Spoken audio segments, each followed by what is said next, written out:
He film opens with Bo Young happily scrolling through her phone, ignoring her mother's desperate pleas for her to come home and talk. Da-eun is on the phone with her grandmother when she's brutally murdered, leaving blood splattered across the carpet. Jeong-woo is sleeping soundly, oblivious to the chaos. Cut to the police investigation at the crime scene. The detective notices Go Chang-soo's car parked outside, but it's being driven by Go Jeong-woo. The detective immediately arrests Jeong-woo, a top student with numerous awards who was about to attend Hankook University's medical school. Jeong-woo is abruptly pulled from his peaceful slumber, shocked to be accused of murder. He desperately begs his uncle for help, panicking as he becomes a suspect in the case. In the classroom, the teacher announces the end of the CSAT exams. Everyone fails except Jeong-woo, Jin-oh, and Deok-mai. Jeong-woo's parents are absent, so he invites his friends out to celebrate. He asks Da-eun to join them for food, but she ignores his calls and walks past him. Arriving at Da-eun's house, he finds expensive belongings scattered everywhere. He quickly searches for something, then rushes to his car. Bo Young is crying in the car, calling Da-eun a slut, which enrages Jeong-woo. Bo Young leaves without explanation, forcing Jeong-woo to chase after her. Furious, Jeong-woo cancels his plans with his friends and drinks alone in his room. The police pressure Jeong-woo to confess to the crime, but he has no memory of the previous night. They accuse him of the murder, but his friends testify that he couldn't reach Da-eun after the CSAT and that they saw him chasing Bo Young out of the storage room. The short-haired girl confirms that she found Jeong-woo drinking alone. Da-eun's grandmother confirms that she had called Da-eun, thinking she was with her boyfriend. A neighbor also testifies seeing Jeong-woo's car driving towards the storage room. The police discover mud-covered shoes and blood-stained clothes belonging to Jeong-woo, all evidence pointing towards him. He is overwhelmed with panic as the police repeatedly accuse him of drunk driving murder. Jeong-woo's mother questions him about the crime, causing him to panic and deny everything. The next day, at the storage room, Jeong-woo is forced to reenact the brutal scene. He is sentenced to 10 years in prison, with no forgiveness from the victim's family. In prison, Jeong-woo is brutally beaten by gang leaders. Deok-mai visits him with news of his father's death and his mother's absence. He is haunted by the deaths of his two friends and the beatings, leading him to attempt suicide by slitting his wrists. However, he is saved and decides to fight back. Deok-mai is now a famous celebrity named Na Kyonam and rushes to his aid. The two visit the place where Jeong-woo's father's ashes were scattered. Jeong-woo remembers happy moments he shared with his father while fishing. Na Kyonam is surprised to see Jeong-woo's national technical certifications and books on criminal psychology. Sang Cheol, Jeong-woo's uncle, is suspended from work for 2 months due to repeated assaults. At Mucheon's garden, Ji-hee is distraught and accidentally cuts her hand. Ha-seol finds her and treats her wound. Jeong-woo returns to his hometown and gets into a minor accident. He chases after the driver who hit him and fled the scene. Detective No Sang-cheol, who was involved in the accident, is demoted and transferred to Mucheon Police Station. He visits the station and learns about the team leader who returned home with his autistic son, Suo. Jeong-woo returns home and feels nostalgic, remembering his college acceptance and his first encounter with Jeong-woo. Entering the house, Jeong-woo is met with the horrifying sight of Da-eun's father abusing his mother. He steps in, heartbroken, and calls out to his mother, but Da-eun's father goes into a frenzy, demanding the return of his daughter's body. Ji-hee quickly pulls Jeong-woo out, telling him to never come back and refusing to acknowledge him as her son. On the way to town, Jeong-woo encounters a group of thugs bullying someone and steps in to help. He calls the police, and during this encounter, he meets Sang-cheol for the second time and realizes that he's a police officer. Back home, Ji-hee keeps the events in her heart, silently enduring when Ha-seol asks about her son. Meanwhile, Jeong-woo feels overwhelmed as memories of the past flood back. At the Mucheon police station, Officer Gu-tak advises Jeong-woo to reach out if he needs help. He suggests that Jeong-woo and his mother go to Seoul and start a new life there. Back home, Jeong-woo is heartbroken to hear his mother ask him to leave. He expresses his desire to go somewhere else with her, but she refuses. Jeong-woo can't live without his mother, but she hasn't visited him in 10 years. She wants him to leave, even if she dies, never to return. The next morning, Jeong-woo sadly surveys his home and texts Na-kyunam, telling her he's going to Seoul. Suddenly, Suo arrives and gives Jeong-woo a drawing. When Jeong-woo opens it, he sees the familiar scene of the storage room. Ha-seol investigates the landlady's son and is surprised to discover he's the person who murdered the 2 female students. She goes to find Suo to tell him about the terrifying person she encountered today. She also learns the reason why the alcoholic man keeps attacking Jeong-hee. Shocked by the information, Suo leaves, leaving Ha-seol bewildered. Meanwhile, Jeong-hee reminisces about the time when her husband was still alive. Even though he advised her to leave, she insisted on staying to prove her son's innocence. Jeong-hee goes to the market to buy things for her son, but she feels like someone is watching her. She rushes to a pedestrian bridge and suddenly falls from the bridge with a loud thud, shocking everyone. Hyung-soo rushes to the hospital to change clothes. Jeong-woo visits the storage room, remembering happy times with his friends, but then his memories shift to the terrifying events of the past. He goes into a frenzy, smashing things and screaming that he didn't kill anyone. Min-soo sees Jeong-hee's severe injuries and calls Jeong-woo, but he left his phone at home and doesn't answer. The investigation team suspects Jeong-hee's injuries are self-inflicted, but Sang-cheol sees that she bought many groceries and doesn't think so. With his years of experience, Sang-cheol quickly finds clues and works with Byung-moo to investigate the case. Na-kyunam has packed her bags to pick up Jeong-woo from the city when she hears news of Jeong-hee's accident. At Muchon's garden, everyone hears the news and rushes to the hospital, leaving Ha-seol and Suo at the cafe. Suo wants to find Jeong-woo with her, but Ha-seol believes Jeong-woo is a cruel person who murdered and hid the bodies. Suo tells her not to talk about him like that and searches for him everywhere, but can't find him. Suo then thinks of the storage room, and indeed, Jeong-woo is there. Ha-seol doesn't have a driver's license, so she takes the murderer to the hospital. At the police station, everyone is checking the security footage from around the crime scene. At the hospital, Jeong-woo anxiously asks Min-soo about his mother's condition. The old couple inside silently criticizes him for wandering around and looking scary. Jeong-woo approaches them, and the old man scolds him, urging him to leave the hospital in peace. Min-soo asks the couple to leave, so they go back to the cafe, leaving Jeong-woo alone with his mother. The investigation team has identified a suspect, but Byung-moo tries to cover up the truth and secretly takes out a USB drive. Sang-cheol sees him and finds out the suspect is his father. Min-soo tells Jeong-woo that Jeong-hee has suffered serious injuries, reminding him of Bo-young's father who had troubled his mother. Park Hyung-sik gives a speech about the Sexual Violence Counseling Center, earning admiration from many. He also thanks Police Chief Gu-tak. At Muchon's garden, Da-eun's father comes to have a drink, but remains calm when he hears about Jeong-hee's injuries. He calmly calls his drinking buddies. Hyung-soo is getting off work and taking the bus when he encounters Jeong-woo. He is shocked when Jeong-woo tells him his mother is injured and that he is sure to find the culprit. He rushes off the bus at the next stop and takes a taxi to Muchon's garden, where he meets Yi-hee.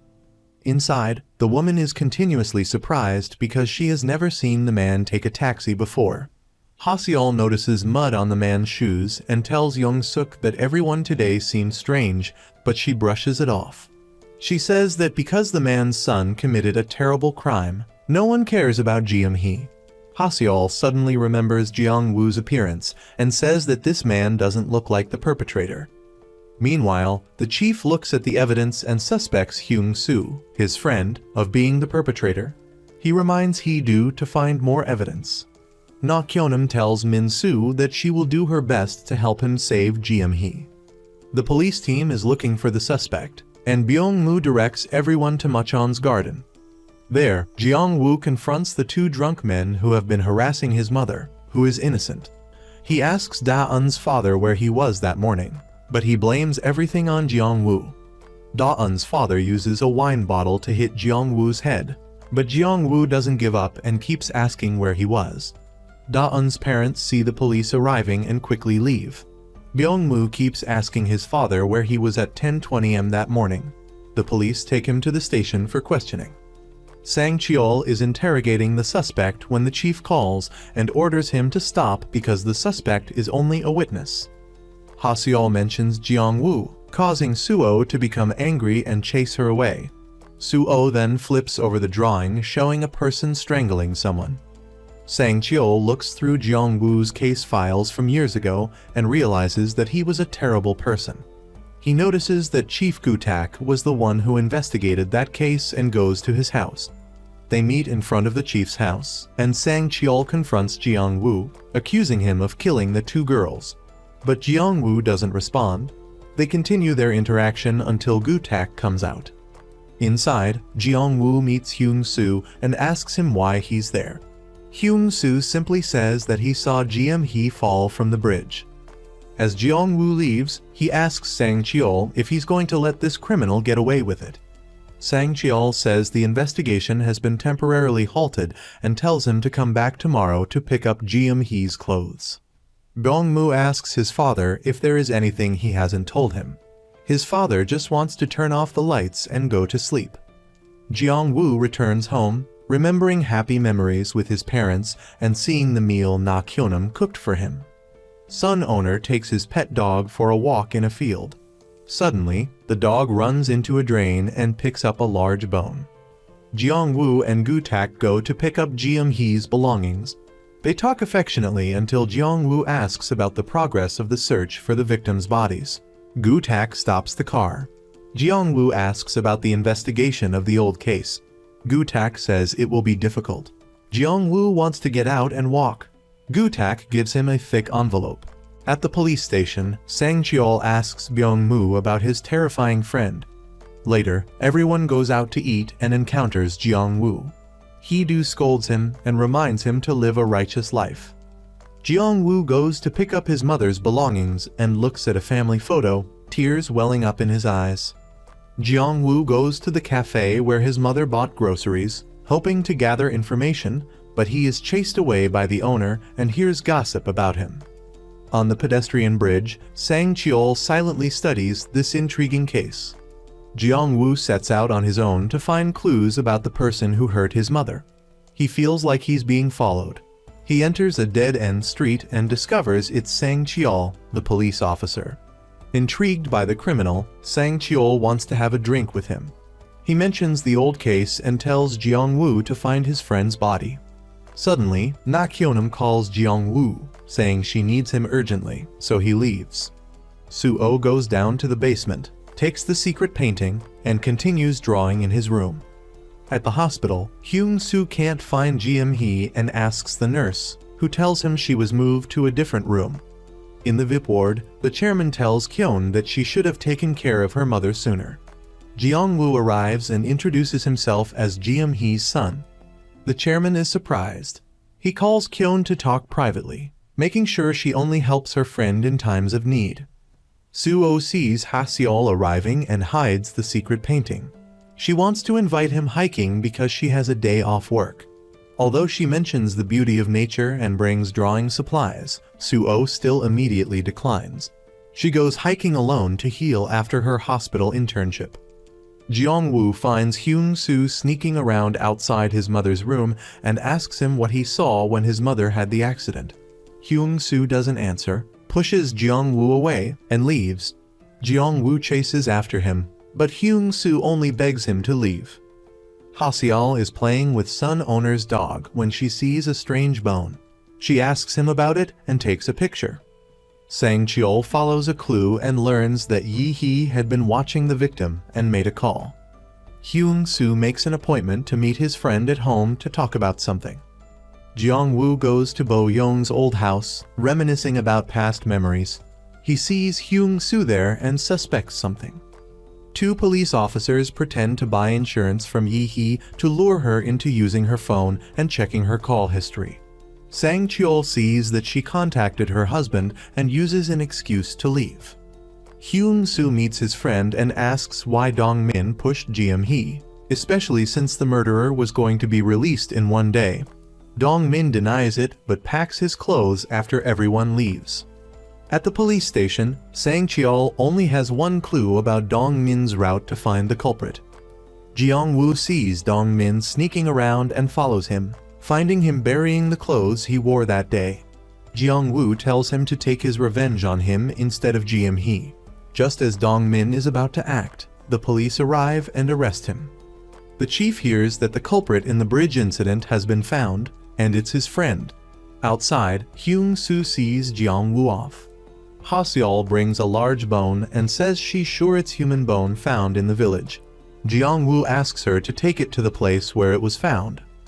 During interrogation, Dong-min refuses to confess and only wants to see Gu-tak. Sang-cheol tells him that the chief is back home.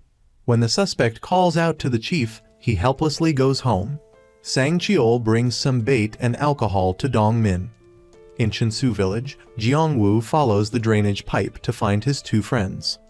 At the police station, Yi-hee yells and demands to know why Gu-tak arrested her husband. In the interrogation room, Dong-min opens up to Sang-cheol about his missing daughter. Outside, the police are taking notes and want to go smoke to stay awake. Byung-moo follows them because he knows they share important information during their breaks. Yi-hee drinks to forget her sorrow as she is alone in her family. In the interrogation room, everyone focuses on their work when they hear the suspect wants a cigarette, as they know this is a crucial moment. Jeong-woo is walking alone near the pipeline, making Ha-seol worried. She asks him if he killed the two girls in the past. Jeong-woo doesn't answer Ha-seol's question, but he says he will do his best to re-investigate the old case. Seeing Jeong-woo vow that if he is truly the murderer, he is willing to be punished again, Ha-seol decides to join him in looking for clues. Meanwhile, Dong-min confesses that he felt disgusted watching Ji-hee buy food and clothes for the person who killed his daughter. This is why he attacked her.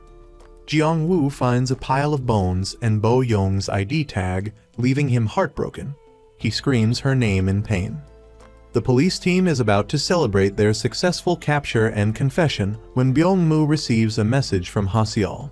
She tells him that Jeong-woo has found the bodies of the victims from the old case. Sang-cheol hears this and immediately orders everyone to prepare their equipment and head to the location, fearing Jeong-woo might destroy the evidence. Chief Gu-tak prepares to leave for the scene, not forgetting to ask the housekeeper to remind Suo to take his medication when he wakes up. Suo has woken up and is gone. Yong-suk hears Ha-seol's message about finding the bodies and tells Yi-hee, who is drunk and out of it. Sang-cheol arrives at the scene, much to Ha-seol's surprise. He beats Jeong-woo up, thinking he's the murderer.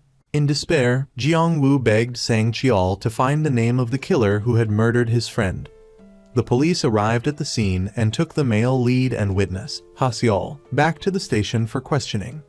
Yi-hee came to mourn her daughter, and Gu-tak also apologized to her on behalf of the investigator of the case years ago, in front of the reporters. Yi-hee couldn't handle the shock and fainted. Sang-cheol and the male lead entered the warehouse to help him remember the case from years ago, while Byung-moo waited outside. Inside, Jeong-woo confessed that he would die after finding the killer, but Sang-cheol saw his stubbornness and hit him a few more times. Jeong-woo trusted Sang-cheol very much, so he told him everything about the fight that day, but even his friend, Byung-moo, doubted him. The scene shifted to the police station where the witness was being questioned when Hee-do entered and unleashed her anger on the male lead. At the hospital, Na-kyom was reading a book next to Mrs. Ji-hee when Min-soo informed her that they found Bo-young's body. She immediately got up and wanted to find the male lead using the location on her phone. Meanwhile, the male lead, in his car, thought about his father and the last chance to find the killer from years ago and clear his name. After hearing about the case from years ago and the finding of the body, the politician Yi Yong-sil wanted to visit the victim's family. Meanwhile, Ha-seol went to the greenhouse to tell Suo about the discovery of Bo-young's body and that she thought the male lead didn't really know where Da-eun was. After hearing her, Suo got furious, smashed everything, and had a seizure. Ha-seol called the maid and took Suo to the hospital. At the same time, at the police station, Sang Cheol shared his suspicions about the case from years ago with the captain. Gu-tak also admitted that he had forced the male lead to confess to reduce his sentence to 10 years, for being a close friend of Jeong-woo's father. Hearing that, Sang Cheol asked for permission to leave. At this time, Gu-tak also received the news that his son was in the hospital and left. The scene changed, showing Yong-sil visiting Yi-hee and crying about the criminal who was still free while also begging for the release of Dong-min, her husband. Meanwhile, Jeong-woo tried to remember what happened that day and looked for clues. Suo, in the hospital, told Ha-seol to keep his paintings secret and bring them here to help him. The politician, on her way home, pondered ways to abolish the law about juvenile offenders receiving reduced sentences. Back at the hospital, Hyung-sik was surprised to know that Suo had a beautiful girlfriend and asked to limit the visits and find an empty room for him. The scene switched back to the male lead remembering and finding clues about that day, and he found his gas receipt. At the greenhouse, after hearing that the maid found strange paintings drawn by his son, the owner took a leave of absence for a while because Suo had been hospitalized. The male lead went to the gas station to ask about a customer from 10 years ago, which made the owner furious and chased him away. Kyom also came here and wanted to go to Seoul with the male lead to start a new life, but Jeong-woo wanted to stay to find Da-eun's body. Even though Kyom begged him, the male lead insisted on finding the person he was in the past. When Kyom was refused, he remembered the first time he met the male lead and had a secret crush on him. The scene changed again, showing Yi-hee, who couldn't save her husband, chasing everyone out and angrily tearing off her politician badge. Meanwhile, Gu-tak burned all the paintings his son drew and went home, only to encounter Ha-seol searching for something. When Gu-tak asked her the reason, she lied and said she was looking for books to bring to the hospital, keeping her secret with Suo. He also told her to temporarily avoid visiting her son until he was fully recovered. The scene shifted to Kyom accepting a director's offer to star in a love movie and telling him about the person he likes, the killer from the old case. At the hospital, Hyung-sik was comforting Yo-jin, but after seeing off a guest, he received a message from an unknown number saying that he had killed someone 11 years ago. Meanwhile, Sang Cheol was asking Hee-do about the case from years ago and heard about a loophole in the case. Gu-tak went to the hospital to ask Hyung-sik about his son and mentioned Jeong-woo. Then, he brought up the matter of Suo being able to draw strange paintings, which made Hyung-sik sweat profusely. Meanwhile, Sang Cheol received the DNA results, which perfectly matched the victim, Bo-young. The scene changed to Jeong-woo's neighbors, who didn't want the killer in their village because it would affect them. Ha-seol heard this and said that the male lead didn't benefit from finding the body and questioned if he was the killer. After being brushed off by the men, Ha-seol went to ask Young-suk why the scary warehouse still existed, and learned that Mrs. Ji-hee wanted to keep it. Upon hearing Young-suk mention the tractor in the warehouse, Ha-seol thought about Suo's eerie painting. From the police station, Yi-hee heard that her husband had confessed to intentionally killing someone. She returned home like a ghost. Meanwhile, Min-soo was off work and received a call from Jeong-woo inviting him to his house. The scene switched to Hyung-sik, who was worried about the stranger knowing his secret, when his wife called him to a meeting. At the morgue, Sang Cheol heard that the victim had everything except her underwear, which made him suspect sexual assault. In Muchin's garden, Jeong-woo's neighbors went to his house to chase him away. Luckily, Min-soo arrived just in time to stop them. In the auditorium, the politician constantly saw her husband behaving strangely, and Hyung-sik promised that he wouldn't do anything to make her upset. The scene shifted to the president asking Kyom why he was sad. Kyom revealed that he became famous so that the person he likes would notice him, but he still hasn't caught his eye. In the warehouse, the male lead brought Min-soo and told him about Bo-young's crying before he was in the car, but only received accusations from his friend. The male lead stayed to find clues about the person who took his car. Gu-tak returned home and saw Yi-hee questioning him about Bo-young, then asked her what she was trying to do. She replied, "Why are you pretending like that? We killed that girl." Bo Young returned one last time and caught her mother and Gu-tak being affectionate with each other. After that, she forced Gu-tak to release Dong-min, threatening to reveal the truth to everyone. Then, she left.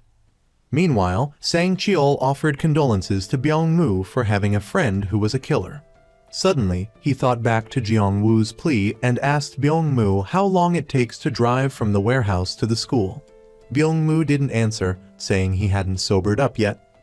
Back at the warehouse, the male lead recalled his car running low on gas, and the farthest place he could reach was the school.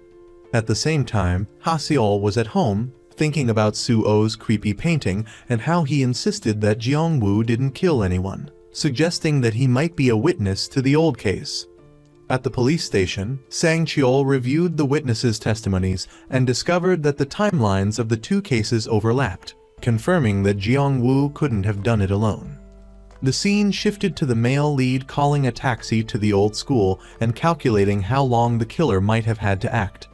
While stuck, he saw Sang Cheol walk in. Knowing that he was his savior, the male lead told him all the clues he gathered. Sang Cheol mentioned that the male lead had an accomplice and that he didn't believe the words of those criminal scum. Just when things were about to explode, Ha-seol walked in, saying she had seen something and wanted to tell Sang Cheol. She then mentioned Soo-oh's blood-soaked paintings and that he seemed to be a witness. Sang Cheol dismissed her because Soo-oh had a mental disorder and his testimony wouldn't be reliable, and a single painting couldn't be evidence. He then shooed her away, leaving Ha-seol wondering how someone who couldn't listen could be a police officer. She said she would go get the painting and told Sang Cheol to stay put. At the hospital, Hyung-sik answered Soo-oh's father's phone call and said he would take good care of his son. Meanwhile, the male lead, by his mother's bedside, said he would go to the end as his father told him. The next morning, Kyum tucked Jeong-woo in, making him jump awake. His first words were about his mother, asking if she had returned to Seoul. Kyum froze for 5 seconds. After being subtly pushed away a few times, Kyum stood outside the bathroom and told Jeong-woo that he would help him in difficult times because they were friends. He then shed tears. At the police station, Dong-min met with his wife and friend, swearing that he would take revenge on Jeong-woo. Then, he argued with his wife, causing Yi-hee to leave. In Muchin's garden, Ha-seol made an appointment with someone and left wearing a star-shaped shirt. She met Gu-tak, who came to tell his friend that he was regretful that he didn't find Bo Young's body, even though it was close by. Later, Ha-seol went to the hospital and expressed her wish to see Soo-oh, but couldn't. Hyung-sik said he could relay her message to Soo-oh, but Ha-seol wanted to meet him directly, so she went home to wait for his call. After she left, Hyung-sik saw the small star, making him stunned. The scene switched to the male lead, who told Kyum about seeing 2 classmates killed at the same time and wanting to reopen the case to investigate, after Kyum promised to do his best to help. On the way back, Ha-seol saw someone who looked like Soo-oh passing by, but he was in the hospital, making her wonder. The scene shifted to that person, who was bringing a suitcase home and flipping through a photo of his family of 3. At the police station, Sang Cheol, in a meeting, revealed all the clues about the timeline of the case from years ago. Hee-do went crazy and refuted his ideas. Seeing the tension, the captain admitted to his shortcomings in the investigation, saying that they didn't have enough evidence and reopening the case was impossible. After Sang Cheol stated his suspicion that the male lead had an accomplice, the captain overpowered him with money and time. Gu-tak asked him if he could take responsibility if they didn't find the remaining victim's body. Hearing this, Hee-do agreed and disbanded everyone on her team. Jeong-woo called his friend but couldn't get through. He overheard the police talking about the case from years ago, saying that the captain had sabotaged it and received a reward, so he definitely wouldn't agree to Sang Cheol's proposal to reopen the case. After hearing this, Jeong-woo went inside and pleaded with Gu-tak, asking him to reopen the case for the sake of Da-eun and Bo Young's souls. Gu-tak told him to come into his office and talk. The male lead questioned Gu-tak, saying he had suffered for years because of the accusations and could be killed at any moment. Jeong-woo said he could only live happily knowing why his 2 friends were murdered. Then he asked where Gutak was during his interrogation and when he was at the crime scene. Gutak asked him if he suspected him of making his nephew into a criminal because of a wrong investigation.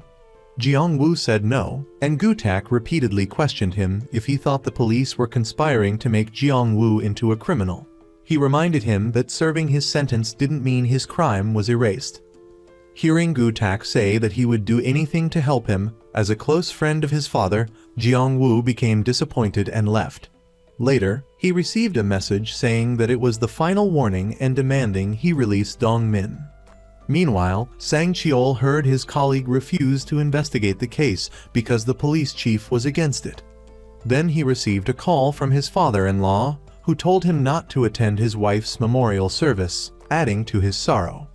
In his office, the captain reviewed the footage of Dong-min's interrogation and saw him drinking alcohol. He angrily questioned Hee-do. Later, Gutak called Yi-hee, saying that he couldn't believe what he had done for her. At the police station, Dong-min was released and immediately called his friend to find the bird hunter, saying something was up. Mrs. Young-suk saw her husband searching for the bird hunter late at night and questioned him. When she asked about Ha-seol quitting, he simply said it was Gutak's wish. The scene shifted to Dong-min telling his friend that he needed to find something to deal with Jiang-woo. Meanwhile, the male lead went to find Sang Cheol to talk about reopening the case. Hearing Sang Cheol say that he believed Jiang-woo wasn't at the school but definitely had an accomplice, the male lead pleaded with him to catch the accomplice to find out what happened. After hearing Jiang-woo's story about how Da-eun had another person with her the last time they met and how she never met her girlfriend again the day of the incident, Sang Cheol told him to go home and rest. The politician had dinner with Hyung-sik and noticed her husband seemed unhappy. She asked him what was wrong. He said he was worried about Suo's illness but was in a better mood after seeing his wife. After her husband left, Hyung-sik saw a message and opened it. It read, "Why did you kill me 11 years ago?" She was shocked and quickly hid her phone. When she turned around, she saw her husband talking to a girl. The scene switched to Ha-yi recalling meeting someone on the road who looked a lot like Suo. She went to visit him but encountered Gutak at his house. He led her into a room, but Suo wasn't there. When they went downstairs, they met that person, who called Gutak Dad. Meanwhile, Dong-min had found a gun and went to Jiang-woo's house to wait for him to return and execute him. Jiang-woo came back and saw Dong-min in his house. He asked why he was released. Dong-min only questioned why he was also released even though he had killed someone, and why he had abandoned his daughter. The male lead immediately said he never killed Bo-young. He said that Da-eun died in the warehouse at the same time Bo-young's body was being dumped. Unless he learned how to do the Naruto Rasengan, there was no way this could have happened.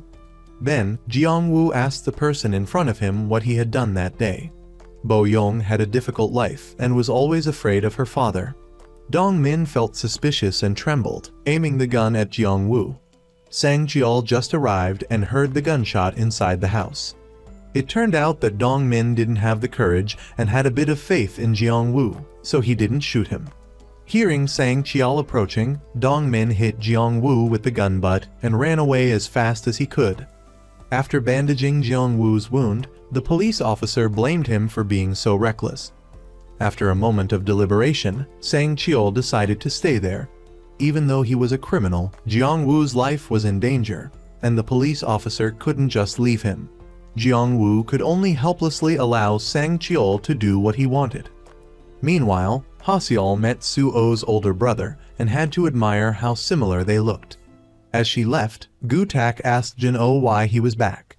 He said that his father said it would be too much to ask for his son to return in 10 years. Gutak was furious and wanted to beat Jin-oh up, but he quickly calmed himself down and told him to leave tomorrow. Before leaving, Gutak reminded his son not to think about meeting Jiang-woo. On the other side, the politician discovered strange messages on her husband's phone and asked him about it. Hyung-sik quickly explained that it was probably a message from a patient. Young-sil asked out of habit, but she actually wanted her husband to stop doing whatever it was he was doing. She could handle everything. The next morning, Sang Cheol woke up and found that Jeong Woo was gone, but he discovered something on the floor. When he went outside, he saw two kids spraying paint on the wall and calling him a killer. Just then, Jeong Woo came back and called Sang Cheol into the house. The police officer was confused because everyone there, even the children, was pushing Jeong Woo to leave. Yet, Jeong Woo was cleaning the house and going to the market to buy groceries. After a moment of silence, Jeong Woo said that he wouldn't go anywhere until the case was reopened. Da-yoon was found, and his mother woke up. Powerless against Jeong Woo's stubbornness, Sang Cheol had no choice but to help him reopen the case. Then, Jeong Woo brought the police officer to the warehouse to search for clues and information. Meanwhile, Gu-tak woke up Jin-oh and wanted him to leave quickly. The owner of Ha-seol's house brought her a stack of money and told her to move out before the weekend. Then, Ha-seol went to the police chief's house to talk but only met Jin-oh. After greeting each other, Jin-oh asked her for help. The scene shifted to Jeong Woo arriving at Bo-young's house and getting slapped by her mother. Then they looked at each other for a moment before deciding to go inside and talk. Bo-young's mother told him about Bo-young's difficult past. Jeong Woo asked her about Bo-young's backpack that she wore to school for 3 years. Even though he said he wasn't the one who killed Bo-young, she didn't believe him. If you didn't kill her, then who did? Why are you here now? For 10 years, I, Da-yoon's mother, your father, and your mother have lived a miserable, wretched life just like Bo-young when she was thrown into the sewer. At that moment, Jeong Woo could only apologize to her for everything and leave as Yi-hee's anger took over. Meanwhile, Chu-ho was worried that he would be caught after the police found the gun Dong-min used. Gu-tak was also worried that Jeong Woo would tell the police about this. But Dong-min was confident that nothing would happen. Meanwhile, Sang Cheol was reading the autopsy report and found a strange detail. Besides the skull fracture caused by external force, they also found a fracture in the pelvis. Wasn't that evidence of sexual assault? Ignoring Hee-do, Sang Cheol immediately went to see the police chief. Gu-tak called the morgue, but they said that the sexual assault was just speculation. Then, he took out the bullet Dong-min had fired at Jeong Woo and asked why he had released him. It turned out that Dong-min had confessed. The most important thing now was to help their family organize the funeral as soon as possible. On the other side, Ha-seol went to see the hospital director to talk about Suo and wanted to see him. But for some reason, the director didn't want to help. Having no choice, Ha-seol left. Just then, the director received a strange message and chased after her, agreeing to take her to see Suo. Jin-oh went to see Hyung-soo and talked about Byung-moo. He couldn't believe that Byung-moo was about to become a police officer. What a shameless person. Jin-oh asked him to call Byung-moo and ask where he was. He overheard that Byung-moo was at Mucheon Garden. Both of them immediately went there. Sure enough, Byung-moo was sitting there, chatting with some elders, and telling them how Jeong Woo had killed Bo-young. In the middle of his story, his father rushed in with a panicked look on his face and said that Jin-oh was there too.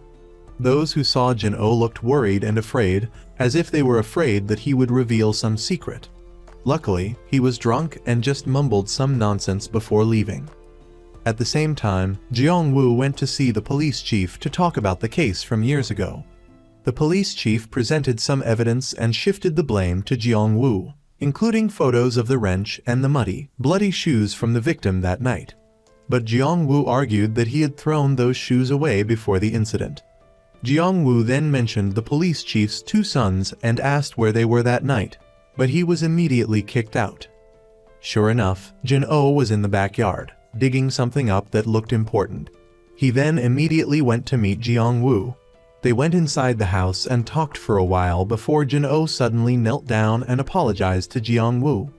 Knowing something was wrong, he opened his suitcase and saw important clues to the case. Young Woo is furious when he realizes Jin-oh might be the one who hurt Bo-young. He grabs his phone and rushes down to the storage room to charge it, hoping to find some evidence. Upstairs, Hyung-sik brings Ha-seol to meet Suo. He immediately mentions the stolen painting. Ha-seol reminds him that the painting was stolen 11 years ago from the storage room. Was Suo there at that time? Upon hearing this, Suo feels terrified and speechless. He avoids answering and tries to leave. Meanwhile, Young-woo manages to turn on his phone when the two uncles arrive at the storage room. They rush in and see items related to Bo-young, so they attack Jin-oh. Young-woo, hearing the commotion from downstairs, hides his phone on the roof and runs upstairs to see what's happening. He's unexpectedly knocked unconscious by one of the uncles and falls to the floor. Seizing the opportunity, the uncles carry Jin-oh away. He's taken back home and helped by Gu-tak, but Dong-min suspects Jin-oh's behavior is strange. At the same time, Sang-cheol is driving, lost in thought about what happened earlier, when he receives a frantic call from Young-woo. Knowing something is wrong, he speeds to the location. Young-woo is quickly taken to the hospital. Ha-seol hears the news and also drives to the hospital. Sang-cheol tells her to stay and monitor Young-woo's condition while he goes inside to look for clues. Sure enough, the scene where Young-woo was attacked is still there, but it's not enough. Meanwhile, the two uncles are talking to Gu-tak. Seeing Bo-young's book and backpack, he knows his son was the one who committed the crime. In a moment of confusion, Gu-tak angrily kicks them out. Back at the storage room, Sang-cheol searches for clues, but he can't find anything related to the case. He sits there until dawn when he notices something unusual on the roof. He opens it and finds the phone, a crucial piece of evidence. Jin-oh wakes up from his unconscious state and goes downstairs to meet his father. He regrets making Young-woo go to prison for him all those years ago. Now, Jin-oh wants to turn himself in and confess to all the crimes he committed against Bo-young. Gu-tak, however, wants nothing to do with that and tries to stop him. In frustration, Gu-tak locks his son in a small room until he agrees. Sang-cheol opens the phone and sees a video recording of the group's hangout from a few years back. They were all happily talking about their dreams for 10 years later. Everyone has their own wish except Jin-oh. Young-woo returns home and finds Sang-cheol with the phone. Sang-cheol scolds Young-woo, asking why he had to endure a decade in prison because of these friends. Not a single one of them even visited him during that time. Young-woo, however, wants to handle things himself and shoos Sang-cheol away. At that moment, he sees a book on the shelf with strange writing. He grabs it and rushes out to show it to Sang-cheol. Inside, they find a crucial piece of evidence, Bo-young's underwear. The case years ago had a high percentage of victims with missing underwear, but it was never found. The fact that Jin-oh gave this book to Young-woo makes it undeniable. Meanwhile, Gu-tak arrives and wants to talk to Young-woo. The two figure out a way to decline his request and send him away to avoid Gu-tak learning any more about the case. At the same time, Byung-moo and Min-soo are asleep when they receive a call from Young-woo informing them that he's found Bo-young's bag. They're worried about getting caught but decide to act normal and pretend they don't know anything. Na-kyom meets Hyung-sik to talk about Young-woo's mother. She wants to transfer her to a hospital in Seoul as soon as possible. Hyung-sik enters, interrupting their conversation, and signals to Hyung-sik, implying there's something going on. Back at Young-woo's house, the two friends investigate the attack the previous night and try to act nonchalant as if they don't know anything. When Young-woo starts mentioning Bo-young's death and his friend, Jin-oh, they start to stammer and try to leave quickly. They don't know their conversation was overheard by Sang-cheol. The two friends start working together to find clues to the case and prove Young-woo's innocence. Sang-cheol invites Byung-moo to dinner to gather information and clues. Young-woo goes to Jin-oh's house to check on him. As he reaches the door, he sees Ha-seol entering with him. They search but can't find him. Then, they hear a noise from the attic and rush upstairs, breaking down the door. Sure enough, Jin-oh is locked up there. The police chief suspects that Sang-cheol is investigating the case from 10 years ago. He immediately orders someone to inform Byung-moo to keep a close eye on Sang-cheol. But Sang-cheol quickly notices this and tries to lose his colleague. Byung-moo checks the security camera footage and finds out where Sang-cheol is headed. He rushes there, but Sang-cheol has already confirmed the evidence that proves Byung-moo's connection to Bo-young's death. On his way back, Byung-moo, fearing exposure, causes an accident with Sang-cheol's car. After hearing Jin-oh's account of what happened in the past, Young-woo learns that his two friends are the real culprits.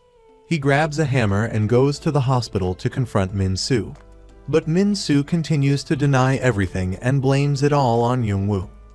But after a bit of intimidation and the evidence Young-woo gathered, Min-soo confesses that Byung-moo is the one who did it. Back then, they were drinking together, and Bo-young and Byung-moo had a bit of an argument. Unable to control his emotions, Byung-moo got physical with Bo-young. But the incident ended there. Min-soo claims he doesn't know who killed her. Meanwhile, Sang-cheol is safe and even gives Byung-moo a beating before throwing him into the river. Seizing the opportunity, Sang-cheol calls Young-woo, advising him to stay calm. Everything will be resolved now that they've caught Byung-moo. Young-woo is furious but helplessly lets the police take Min-soo away. Na-kyom approaches to comfort him, but it doesn't solve anything. Jin-oh keeps having nightmares about Bo-young while she was alive. Each time he remembers, he wants to drown his sorrows in alcohol. Ignoring Ha-seol's attempts to comfort him, he runs downstairs and takes his motorcycle to leave. Police Chief Gu-tak receives some clues from his subordinates, a video of Bo-young's group of friends before the incident, and more importantly, the underwear. DNA testing confirms that it matches Min-soo and Byung-moo. This makes him quite pleased. Soon, Sang-cheol brings Byung-moo back to the police station. Even in front of the captain, everyone knows the truth, but no one dares to intervene. He assigns Sang-cheol to investigate according to his plan. In the interrogation room, Byung-moo keeps dodging and making excuses to avoid admitting his guilt. But who can easily get away with a crime like indecent assault? Min-soo is no different. He insists he's innocent and knows nothing. Meanwhile, the two fathers, hearing that their sons have been arrested, rush to the police station to talk to the chief. They argue that the case only involves Min-soo and Byung-moo, not Jin-oh. They insist that all the kids were there at the time, and they want to clear things up. Gu-tak threatens them. If you do that, Min-soo's life in prison will be very difficult, and he could face a 20-year sentence. The two fathers have no choice but to kneel and beg the chief for help. Young-woo and Ha-seol are searching for Jin-oh but only find his motorcycle. He's gone. It turns out he's hiding in the bathroom, constantly haunted by Bo-young's words. The next morning, the chief sits with Hee-do, plotting to create a scenario that frames Young-woo and Da-yoon for Bo-young's murder. Their main goal is to get their son off the hook. They need to find some evidence to prove their fabricated story. The two fathers visit their sons in prison. Min-woo promises to listen to everything his father says, just as long as he gets out of there. But Byung-moo is different. Jin-oh keeps scolding his father, telling him not to listen to Gu-tak anymore. We're just ordinary people.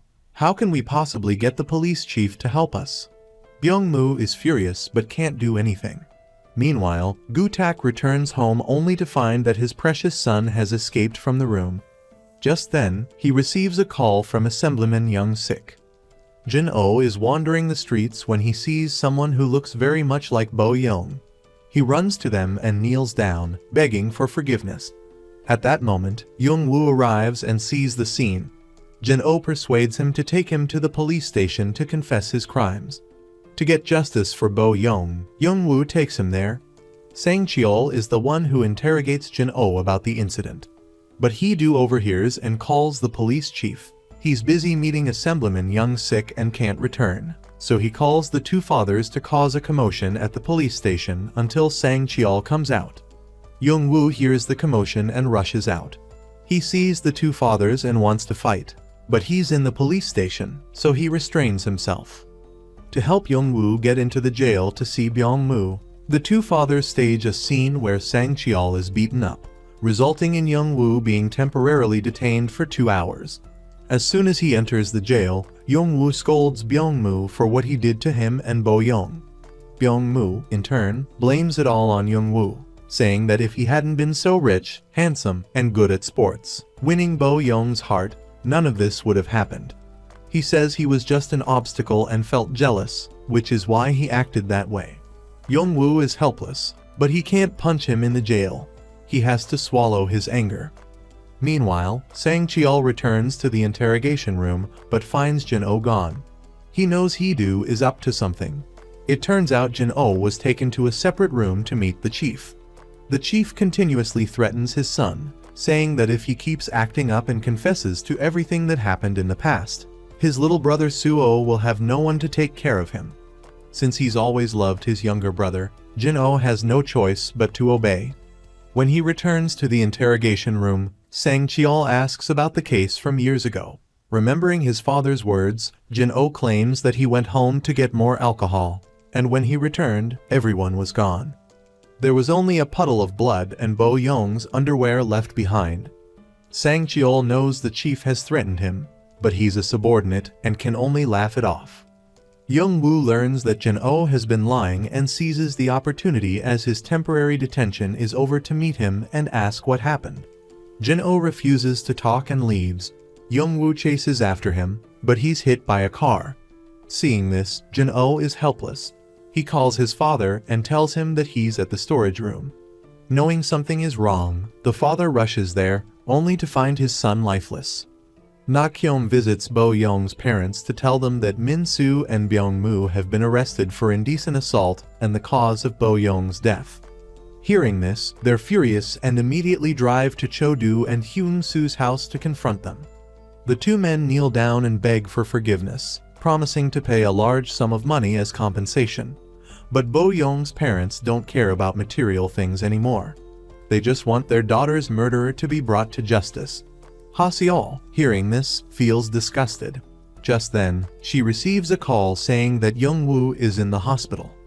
Bo Young's parents go to the police station to seek justice for their daughter, but encounter Hee-do.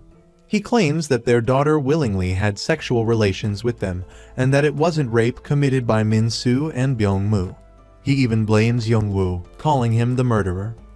At the same time, Jin-oh's body is being prepared for burial.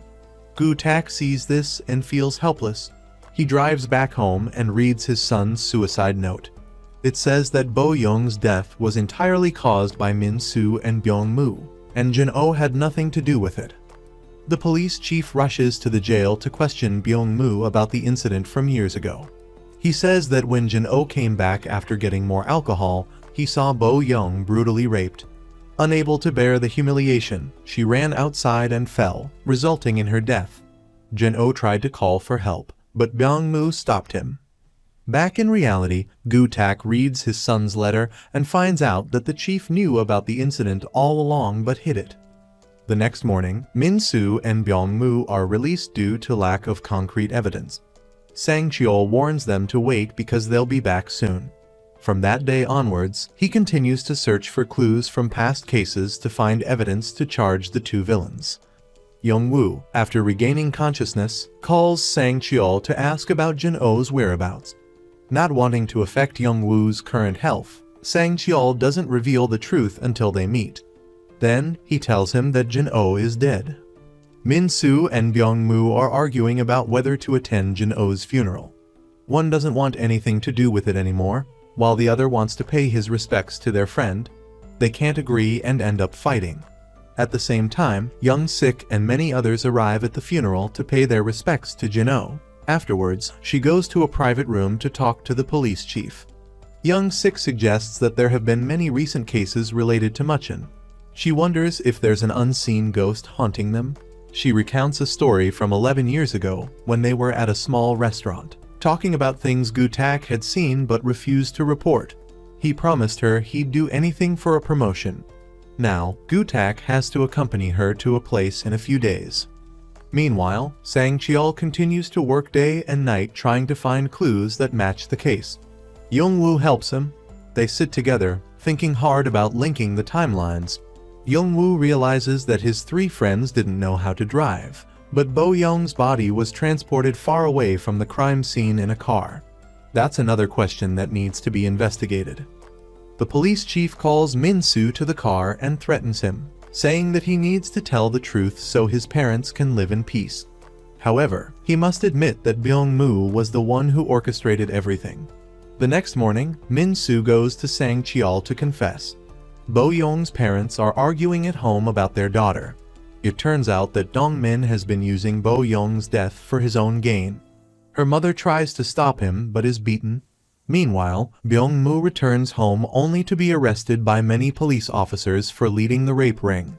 The one who revealed the truth is none other than Min-soo. His father is helpless, watching his son get arrested. He then runs to Min-soo's house demanding justice, but it's no use. Young-woo goes to Na-kyom's house to ask about the night of the incident. She hesitates and says she has nothing to do with it. Back then, Byung-moo threatened her with ugly pictures of her and blackmailed her to do things. Young-woo leaves after hearing this, but he remembers what Byung-moo said when he was arrested. Sang-cheol goes to Hee-doo's office to talk. He presents a USB drive containing Young-woo's statement from 10 years ago about the case. It mentions a car accident, but the culprit is still unknown. Hee-doo's face turns pale. He finds an excuse to get rid of Sang-cheol. He calls Young-woo to investigate the car accident thoroughly as it could be a crucial clue. Meanwhile, Ha-seol is having dinner with Min-soo. She asks about the accident that happened to Young-woo years ago. He reacts angrily and walks out, even insulting Ha-seol. Young-woo arrives and tries to stop the argument, but Min-soo still believes Young-woo is the one who raped Da-yoon. Later, the two discuss what happened. Min-soo seems scared, which confuses Young-woo. The next morning, the two meet again at the hospital where Suo is staying. Based on the drawings he makes on his phone, two figures resemble Min-soo and Byung-moo. Another person wearing a hoodie could be Na-kyom. Na-kyom goes to Sang-cheol and asks for permission to speak with Byung-moo. As soon as they meet, they reminisce about the past. 11 years ago, Na-kyom arrived just when Bo-young's death happened. Things have gone far beyond everyone's imagination. To protect her life and her family's safety, Na-kyom hatches a plan to help them solve everything. Back in the present, Byung-moo threatens Na-kyom to find a way to get him out of jail or he'll reveal everything. But Na-kyom is not afraid and threatens him back. When she sees Sang-cheol watching, she pretends to be weak and uses crocodile tears to deceive the police. Meanwhile, Young-woo and Ha-seol are distributing flyers to find witnesses to the car accident from 11 years ago. Hee-doo, accompanied by the police, sees this and gets furious. He wants to have the flyers taken down immediately. But Young-woo refuses and argues with him before finally leaving. They ignore Hee-doo and continue distributing the flyers. Sang-cheol invites them to a nearby restaurant to talk. Each of them has their own task. Young-woo will return home to look for the car contract from that year, while Sang-cheol will go to the junkyard to find the car involved in the accident. Meanwhile, Hyung-soo goes to see his son and promises to get him out by any means necessary. Then, he visits the police chief and demands the release of Byung-moo, threatening to reveal the truth of what happened that day. The story goes back 11 years. The old men are drinking together. Dong-min, drunk, keeps making fun of Gu-tak, leading to an argument and fight. Dong-min leaves due to his intoxication, leaving only 3 men behind. The kids, meanwhile, are trying to hide Bo-young's body to avoid getting caught. Jin-oh, tasked with cleaning up, sees her phone, backpack, and underwear. He hides them in his backpack and calls his father for help. Within minutes, the 3 fathers arrive, chase the kids away, and start to handle the situation. Gu-tak wants to take charge to make everything clean because he doesn't want to lose his position. But ordinary people can't threaten high-ranking officials. Hyung-soo pulls out Bo-young's bracelet, which fell from the car during the incident, and shows it to the police chief. Sang-cheol goes to the junkyard to find the car that caused the accident, but he can't find anything. The chief called the owner and lied, saying he was investigating a case and didn't want anyone to know about the car. However, the car involved in the accident had been restored and registered as a regular car. Once the owner leaves, the two try to destroy the car. Young-woo and Ha-seol are at home searching through all the paperwork to find the car contract. After a while, they find a storage container that holds large furniture and goods.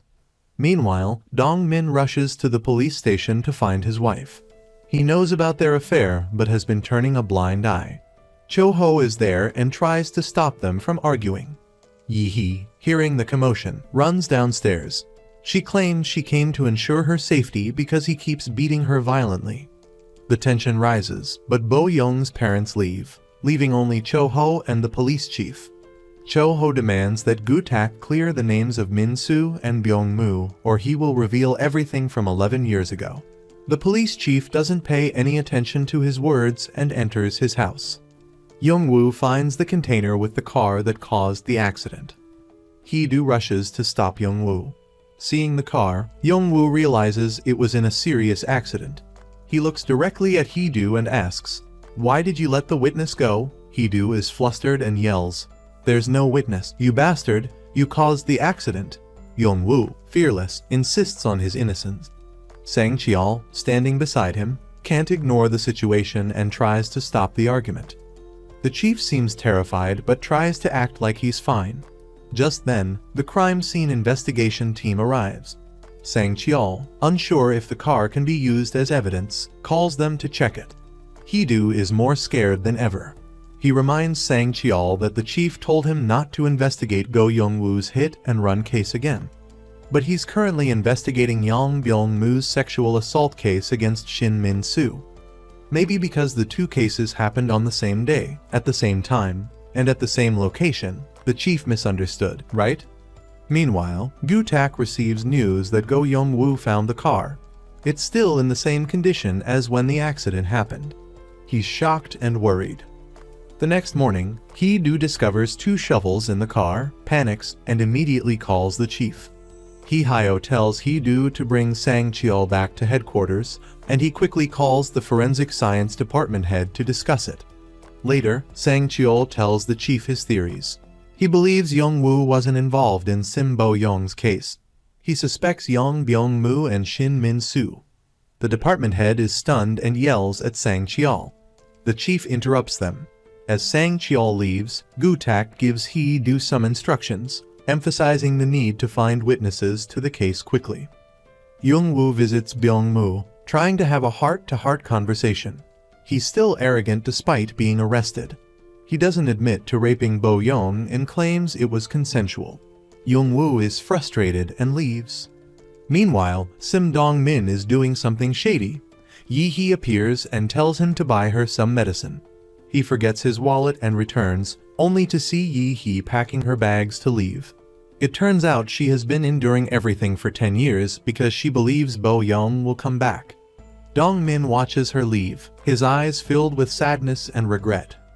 The director goes to Na-kyom, wanting to take her back to Seoul. She refuses. Na-kyom begs the director for help, remembering their first meeting 7 years ago. She staged an impressive performance, which impressed the director. Na-kyom insists that Young-woo is not a bad person and that she can't live without him. That evening, after returning home, Young-woo asks Jang-cheol why he transferred from the Seoul Police's heavy crime unit to Mucheon. He only hears bad things about Jang-cheol, and his heart is filled with ill intentions. Jang-cheol's wife had died, and it was all because of the man he put in prison. The man wanted Jang-cheol to suffer more than death. The atmosphere becomes eerily silent. The next morning, Gu-tak visits Yi-hee to check on her health. After talking for a while, she tells him to be careful and leaves. Soon after, Gu-tak visits Hyung-soo and advises him to confess. Seeing that Hyung-soo is still unaware of what's going on, he reveals that the investigation team found Young-woo's car and that they also discovered 2 shovels in it. Hearing this, Hyung-soo panics and begins to tremble. He recounts the story. That day, Hyung-soo and Chu-ho were transporting Bo-young's body when they ran out of gas. They drove the car into an abandoned school nearby. Unexpectedly, when they opened the trunk, she was still alive. Chu-ho, without hesitation, grabbed a shovel and hit Bo-young repeatedly. Despite being worried and scared, Gu-tak has a plan. He takes Bo-young's bracelet to her father and reveals the real killer. Hyung-sik visits Suo to comfort and encourage him. As soon as he leaves, Suo starts drawing something. It turns out that Suo saw everything that day. His drawings depict the actions of the killer and even include a portrait of Gu-tak. Hyung-sik rushes back home and tells his wife. Meanwhile, Gu-tak receives a call from the forensic science department head. After the call, Jang-cheol arrives and asks if the chairman was at the storage room that day. The chief remains silent. A while later, the assemblywoman visits Nakyom and asks her about what happened.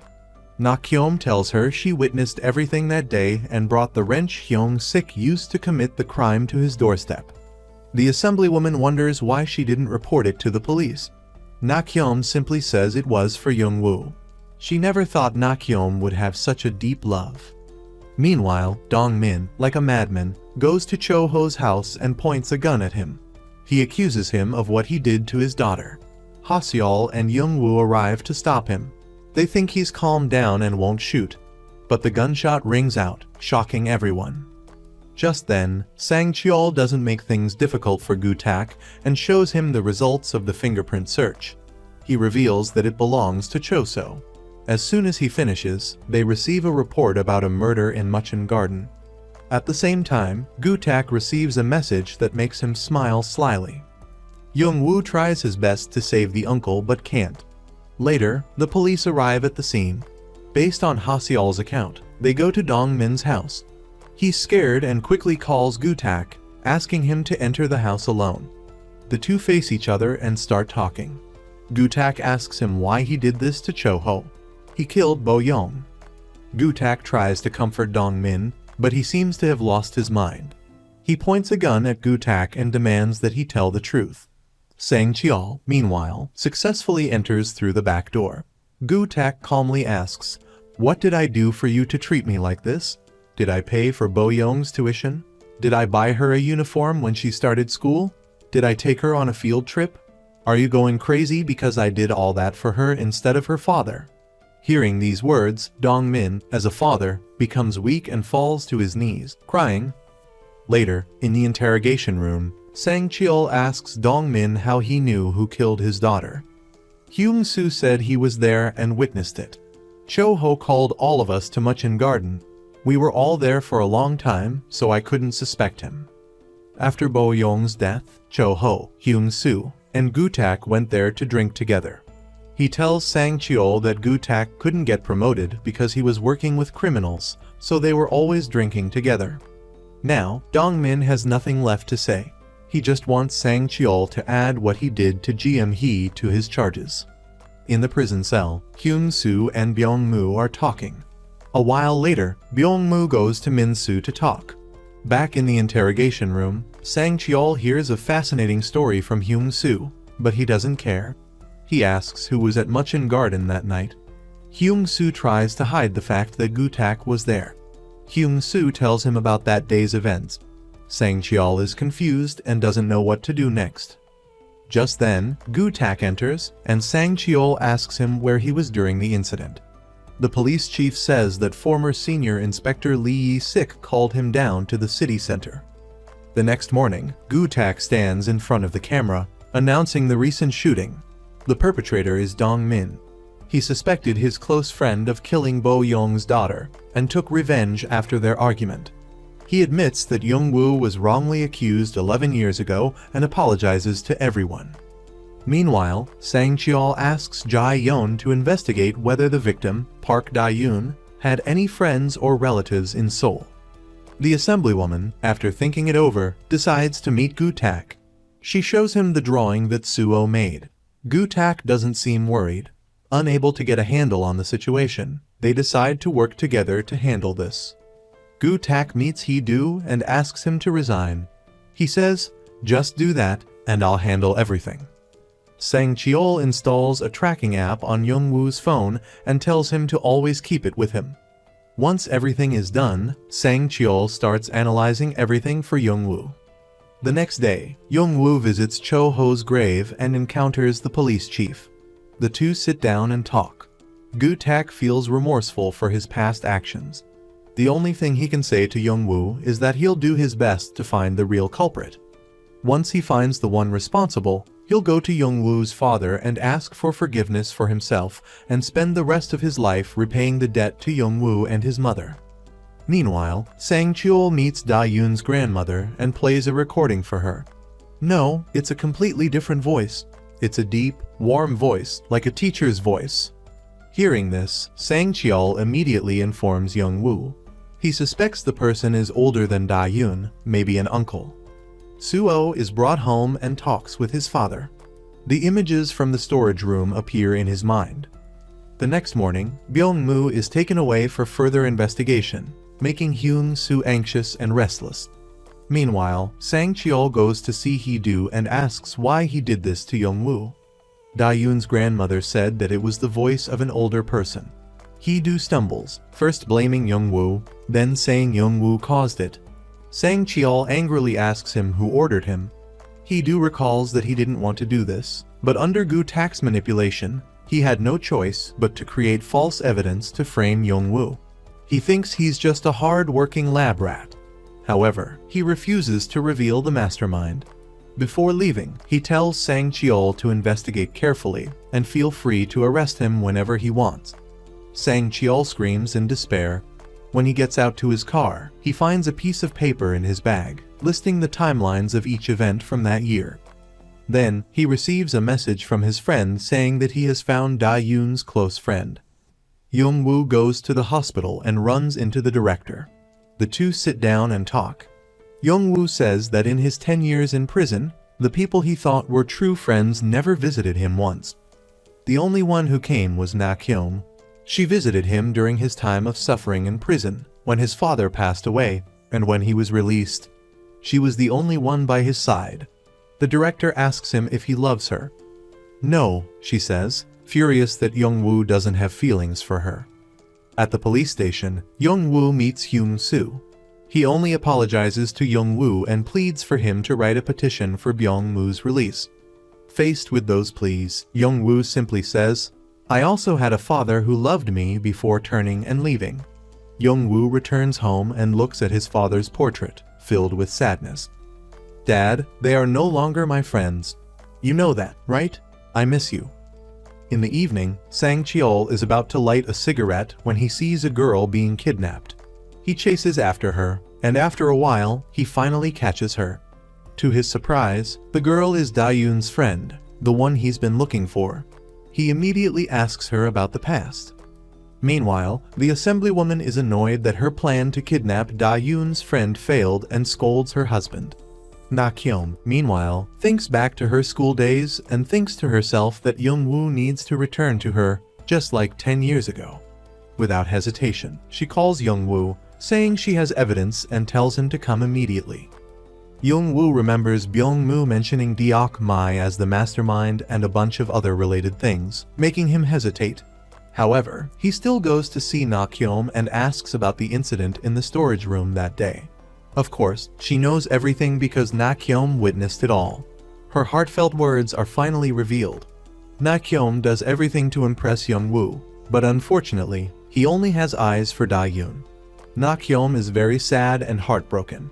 Even after he's released from prison, he only cares about the one who died and ignores the one who visited him for 10 years. Na-kyung goes crazy, runs to Young-woo, and hugs him tightly, asking him to come to Seoul with her. But he quickly refuses. Na-kyung gives a cruel smile. "You're back to your old, bold, and smart self. You're even drinking." Then she pulls out her phone, which holds the key to everything. Suddenly, Young-woo feels dizzy and collapses. Meanwhile, Sang-cheol listens to the recording of his interrogation with Da-yoon's friend and suspects the richest family in Mucheon, the Mugu Foundation. He calls Young-woo, but no one picks up. The next morning, Na-kyung takes Young-woo to Mucheon Garden. Sang-cheol goes to Young-woo's house and finds his phone. It shows Na-kyung's location. A while later, Sang-cheol and Ha-seol arrive and successfully subdue the love-crazed woman. After Young-woo wakes up, the two return to the hotel to find the phone, but they can't find anything. To their surprise, they discover an album filled with Young-woo's pictures. Even more surprisingly, they find a memory card. The footage stored there is the evidence that will clear Young-woo's name. Sang-cheol goes to the police chief and the assemblywoman to give them one last chance to confess. The news that actress Na-kyung is a witness in the 11-year-old case and hid the truth is revealed. Young-woo goes to the hospital and finds an employee in the head doctor's office with a large bag of money. It turns out that Hyung-sik wants to run away, but his dreams are shattered, and he returns home empty-handed.